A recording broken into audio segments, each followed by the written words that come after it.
Good morning, Tucson, Arizona, and Pima County. Welcome to the Fresh Start Show. My name is Thomas Cortez. I am the co-host of the Fresh Start Show. Dr. Damon T. Holt, having had a loss in his family, he had to go back to Michigan, and all of the things that he's constantly doing, it's time for him to take a little bit of a rest.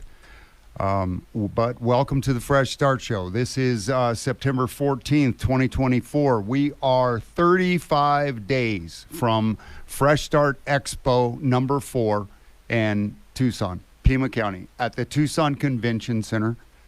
October 19th, we are going to start it up at about 8 o'clock in the morning. You start getting there. We're going to open the doors at about 9 o'clock and start running people through the courts. We're going to start running people through the resource tables and the employers, and just hoping for another big event. We're hoping for a great number of people who have a history, who have those things that they don't want to talk about, have those things that they'd rather just leave in the past, but they don't stay in the past, so they come back up. And some of us have active things, so we may have warrants, we may have fines that we have to be paying on, restitution, all of those things. We can help you. If you come out to the Fresh Start Expo, we will have the judges there from the Superior Court, from the City Court, from the Justice Court. We're hoping to have juvenile out there. What do we got? We got available resources for housing, education, healthcare, behavioral health, addiction health, SNAP access, and again, we have sports clips coming out with the haircuts. And I'll tell you what, it's very cool to see people come in and sit down with the young ladies to come out and serve us all day long, doing free haircuts. And man, 30, 40 haircuts at the last clinic we had over at Goodwill of Southern Arizona.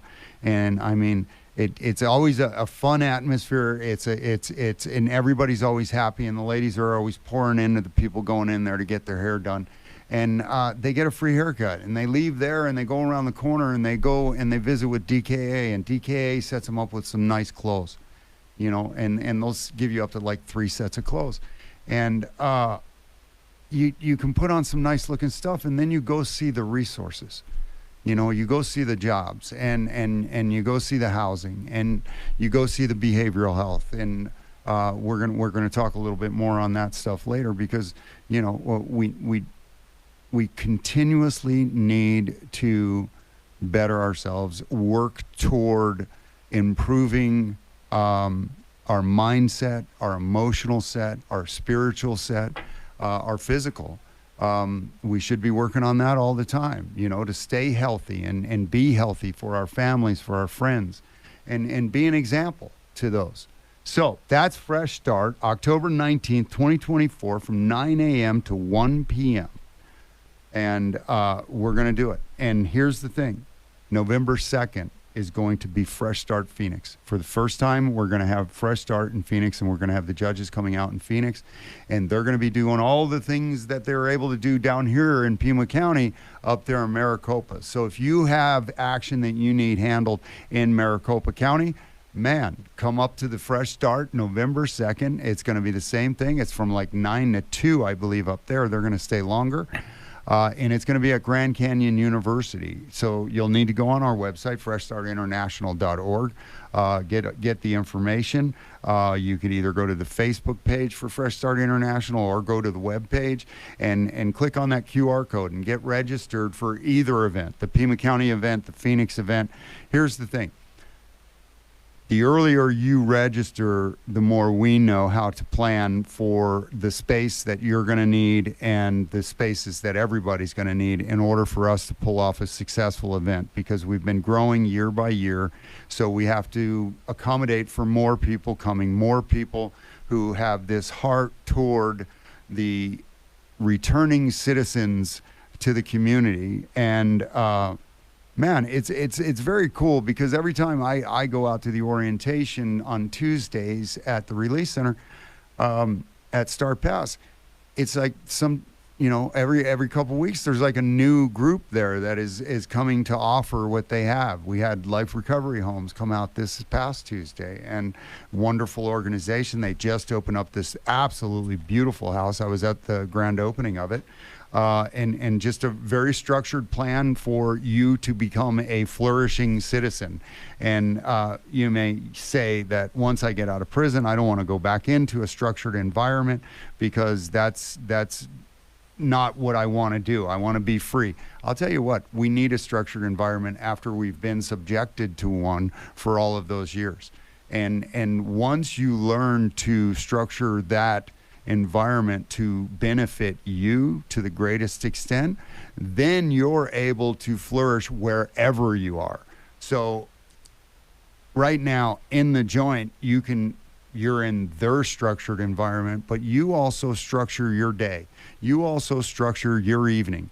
You structure what it is that you're going to be putting in.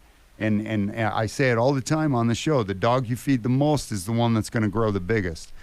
So if you're feeding yourself with the world 7 days a week, then that's what you're going to get out of it. If you're feeding your spirit, if you're feeding your emotional, if you're feeding your vocational, your educational, your physical, if you're feeding all of those areas of your life each and every day, then you're going to flourish in different areas of your life. And we know, setbacks, they are just opportunities for growth. And any addiction recovery plan that doesn't contain an option for, and not actually an option, but the inevitability of relapse, is a failed program. Because how many people have quit? And I've quit smoking dozens of times, but I actually only quit once, and that was the last time that I quit. So I don't smoke. But here's the thing. With the addictions that we suffer from, we need to step away from those and find out why it is that we began them to begin with. And quite often we're going to find that it relates back to the traumas that we're always talking about.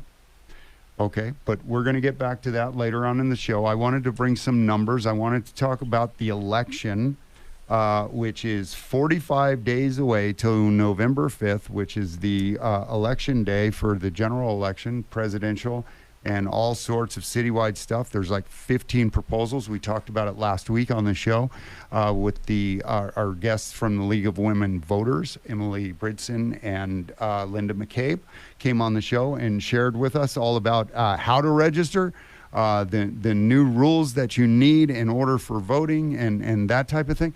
And they shared some websites, which Ready Set Vote Tucson.com is one of them, and the LWVTucson.org is the League of Women Voters website, which you can get a bunch of information about the election and where you can go to vote and how to register. And I believe the date they gave me was October 7th is the deadline to register to vote. I think it's 26 days is the deadline to register to vote in order to vote in the general election on November 5th. So please get out there to vote. We talked about it last week. I mean, we got... In 2020, we had a youth turnout from 18 to 24, which was substantial. I mean, 78% of the 18 to 24-year-olds in Pima County turned out to vote. And that's a pretty big number.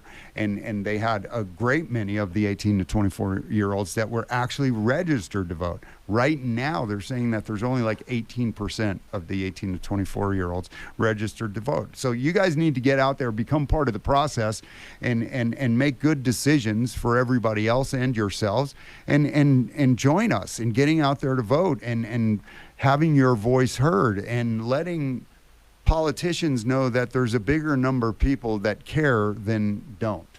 It reminds me of the story of Elisha with his servant, and they were surrounded by the armies, and he prayed to God that he would show his servant the armies, that the Lord God would show his servant the armies of the Lord, which he did for a moment. And he said, there are so many more that are for us than are against us.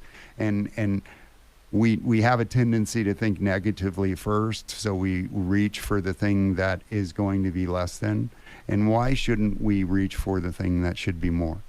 You know, we deserve equally. You know, I talk about the Bible all the time. I'm a Christian. People know that. You don't have to be a Christian to receive the services that we have for you. We offer whatever we have to any person, believer, non-believer, it doesn't matter, because we believe everybody deserves a fresh start. And that's why this organization is flourishing, because we don't pick and choose who should be helped. We open our doors, and whoever comes in, we offer to them whatever it is we have that we believe that they believe they need in order to flourish. Not what we believe. I mean, it's like going out to the orientation every week on Tuesday, you know, and we have people stand up with resources from around the city.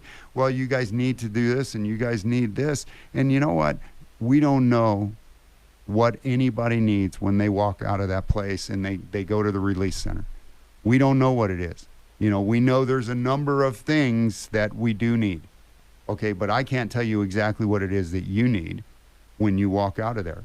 You have to open your mouth and ask for the help in the areas that you need help in.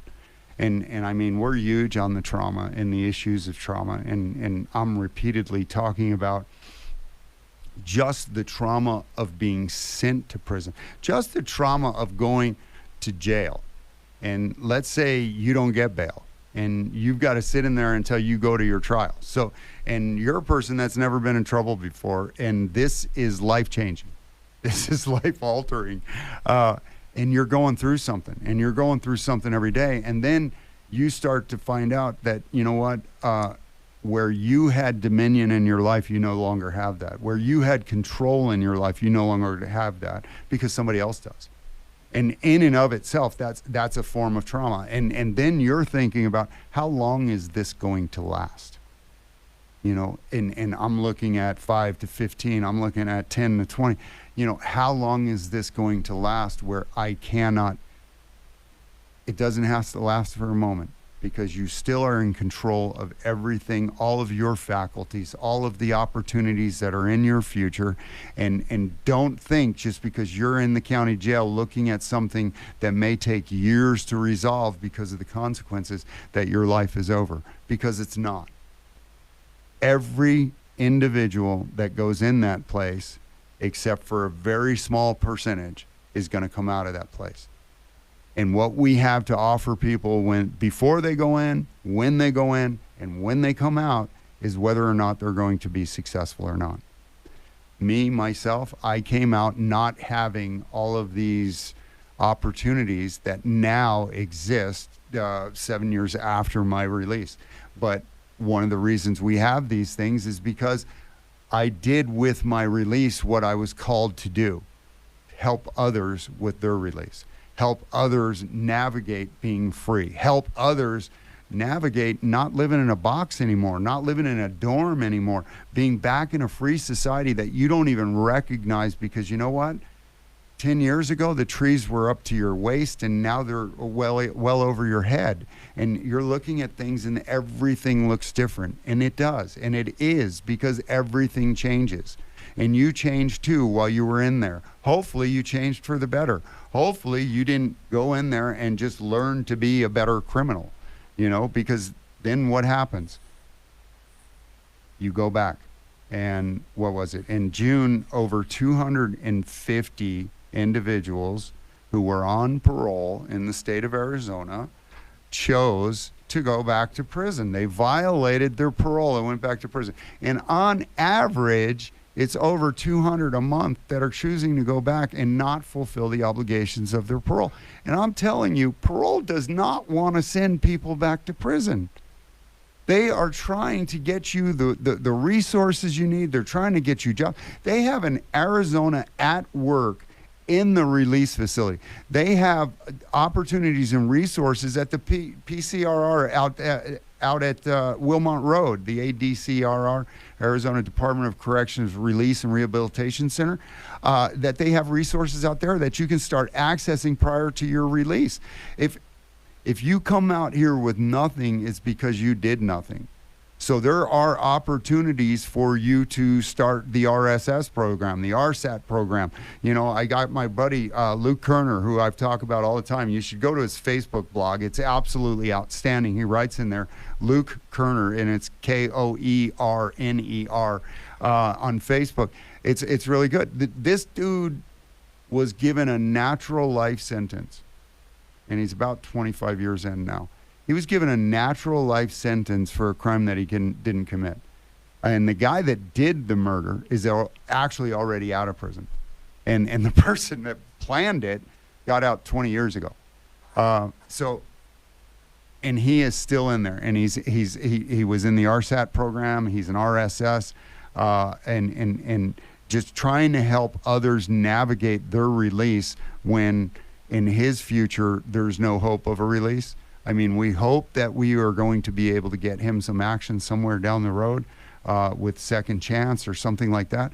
But if you have the opportunity, go to the blog, read his blog. It's pretty interesting, and it gives you a perspective and lets you see through a lens from somebody who has been in the system for a great many years, seen a great many changes in that system, and knows what opportunities people need to flourish before they get out of prison and what they need to prepare themselves for before they get out of prison. Excuse me. It's outstanding that the Arizona Department of Corrections has started this program with the RSSs and stuff like that and running the programs. It's not enough. I mean, they have like one unit in different places around the state, and they have these the release centers, the Second Chance centers, I believe up in Florence and in Tucson, and there might be one in Yuma, which is offering these things. But we need to expand those and have them in all the institutions so that anybody that needs help dealing with behavioral health, addiction health, mental health issues, they can start that process before they even get out. And when they get out and when they go to parole, they will be prepared, and their parole officer will also be prepared to give them options. And that's another cool thing about the Tuesday orientations is there's a bunch of different options for people, you know, and we have the people come out with the phones, which is just wonderful that because access for SAGE and for your UAs, you got to call every day or text every day in order to stay in compliance, and you got to have a phone to do that. And you know, some people can't afford the phones that they have out here, and the free phones went away for a little while, but now I think they're back. I'm going to get more information on that. I wanted to go over some of the numbers from our last clinic and start with where is Superior Court? Superior Court, on felony matters, we over 30 people. We had 14 motions to set aside. There were 3 of those granted on the spot, and 11 of them were set for hearing. We'll get updates on those numbers later. Motions for restoration of rights, granted on the spot, were 11 out of 13 people. 2 of them were set for a hearing because there's a notification aspect of that law that they have to notify anybody that is a victim of the crime. If there is no victim, then they can do it right on the spot. And 11 people got their rights restored right on the spot. Motion to designate as a misdemeanor means like they have a class 6 felony and you can have that designated as a misdemeanor, so it will not show on your record as a felony anymore. Motions to seal. This is very cool because this law passed January 1st of this year, and there's a lot of people granted on the spot. There were 5 people that got their records sealed on the spot, and they had 7 that were set for hearing. And motions to reduce fines is just crazy because it's like 50-some people. And payments plans or community service repayments, there were 34. Fines, fees, or collection fees waived or reduced, 33. Processed dismissals, 3. Petition to seal criminal record, 11. Petition to expunge for marijuana, 1. Pretrial hearing scheduled, 7. Warrants quashed, 6. Justice Court did 54 people. Waived court fines, 18. Waived court fees, 22. Quashed warrants, 5. Payment plans, 10. Suspension of driver's license lifted, 10. That is incredible. People could go back to work. They can drive to work again rather than having to take the bus, or what, automatically you're going to do. You're going to jump in the car and you're going to drive to work and take the chance of getting busted for not having to be on a suspended license or having a warrant and getting arrested. You don't need to be doing that. When you come to Fresh Start, we can get this stuff cleared up. And if we get this stuff cleared up, then you are free. I mean, it lifts. When we see people come out of from the judges, they're walking on clouds, man. Because they went in there with this burden, and most people come still, even to this day. We've been doing it 4 years now. Even to this day, with this thought that, oh, they can't do anything for me. I've got all of this against me, and then they come out of that room after seeing the judge, and their life is different. And you can see how their life is different. They are just dumbfounded that what had just happened to them, which they didn't think there was any chance of happening, changed their life. And it doesn't just change the life of the individual, which is huge, because and I talk about my opportunity to vote and coming November 5th, voting in the general election for the second time in my life, in a presidential election, is pretty incredible. But when we get our rights back, and when we get made whole again, it's not just for us. It's so other people will see us that way, because we tend to see ourselves less than in other people's eyes, when we don't even know what people are thinking, because we've been in an environment that everybody looks down on you for so long that you think everybody's looking down on you, and they're not out here. They're not. And there's a lot of people that will look up to you if you use the things that happen to you to help other lives heal. And that is actually a pretty honorable and noble thing when you see these guys that come out and they give their testimonies, and these guys that are traveling around the state to the different prisons and putting on these events in the prisons so people can have access to the resources before they get out. And a lot of these people, and thank you to DOC, State of Arizona, for giving ex-cons access to the prisons and giving ex-cons access to other prisoners and letting us use our lived experiences to help other people just take a step up, man, and a step away from where we were. And I'll tell you what, man, it's very cool to be part of Fresh Start with Dr. Holt and have the opportunity to do these events. But it's not just in these events that lives are changed. We receive calls. We received Frederick, just got 2 more letters from Frederick and from the federal prison. Appreciate that. Also, let me cover this stuff before we're running out of time. Okay, if you are an employer, if you are a resource, if you are a job resource, employers who hire a person who has been convicted of a felon can get 2 different federal options that help support your business. There is the bonding, which there's a $5,000 bond, which the federal government will put up if you hire an ex-felon, and that's a $5,000 bond. And then there's a $10,000 insurance. As long as you keep him hired, you'll keep that insurance policy for any losses that you may incur. And listen, with those types of incentives, that pretty much helps your company to save some money right out of the gate. And I'm going to tell you that the vast majority of the population in prison is eager to work, is eager to learn, and very, very talented and reserved because they've been sitting around for a long time and they're ready to do something. A lot of them need to learn how to do it, because we keep talking about rehabilitation, and unless you habilitate somebody to begin with, you're not going to rehabilitate anything. So there's upwards 50 to 70% of the people in the prison have never worked a job. So they are eager to learn, they are eager to work, and they're very talented, hardworking, loyal people. And the more businesses we have that will hire us, the more successful we can be in the future. And I say we because there's people that I still tell, and need to be hired, and they know who I was and they know who I am, and that's the only thing that matters to them. And that's what we at Fresh Start are working on, that people will know who you are right now and stop looking at who you were, because everybody needs a fresh start. And this Saturday morning, man, look at somebody and say good morning, and know that a fresh start is for them as well as you. Thank you. God bless you. And thanks for listening to this show.